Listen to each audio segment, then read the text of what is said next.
Alright, so Leo in the first house. This is expressing your personality and, of course, putting that out there on stage. You need to get creative and talented, and, of course, you need to put yourself out there and, of course, direct yourself out there. Now, second house.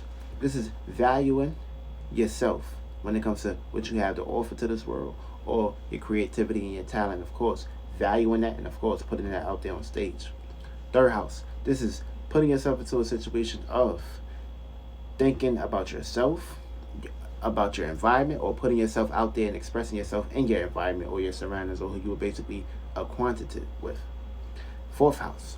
This is putting yourself into a situation of self expressions when it comes to home, privacies, and reflecting and putting yourself out there and showing your family your gifts, your creativity, your talent. Don't doubt yourself.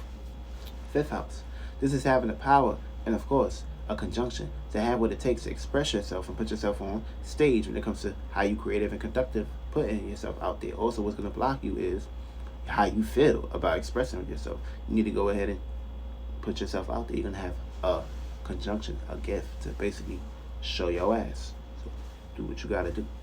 Sixth house. This is putting yourself out there on stage and expressing what you do on a day-to-day basis.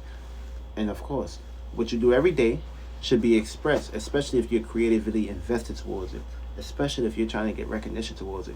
And, of course, teamwork makes the dream work. So if you're not putting it out there, if you hide it behind the scenes, behind the curtains, that's gonna hurt you. Now, sixth house. You need to put yourself into a situation where, seventh house. See, Leo falls here. So what you need to basically do and realize, you need to find equilibrium and balance when it comes to your partnerships, your relationships, and, of course, your romance. Also, you need to self-express yourself when it comes to your relationships. Put your relationship on stage. Y'all need to create a relationship, a talent, a gift, or do something where y'all can put yourself and basically be known for it and attract attention in that area. Also, the eighth house is putting you into a situation where it's going to be conflict in this house. Leo want to be seen. Eighth house want to be behind the scenes. But what you can do here is you can basically balance it out a little bit. Put yourself into a situation where you can show a little bit, but don't show your whole hand. Feel me? You can go a little bit an inch, but don't go a mile. So put yourself into a situation of expressing what you deeply desire and, of course, what you're passionate about. But try not to basically talk too much about it. That's the eighth house. I want to be hidden. Ninth house. This is expressing your morals, your principles, of course, and putting that on stage in your travels and your experiences. 10th house is expressing your career, your status, and, of course, your goals and broadcasting it. 11th house, expressing your association, of course, who you associate yourself with. Get out there and do a global meditation. Shit might give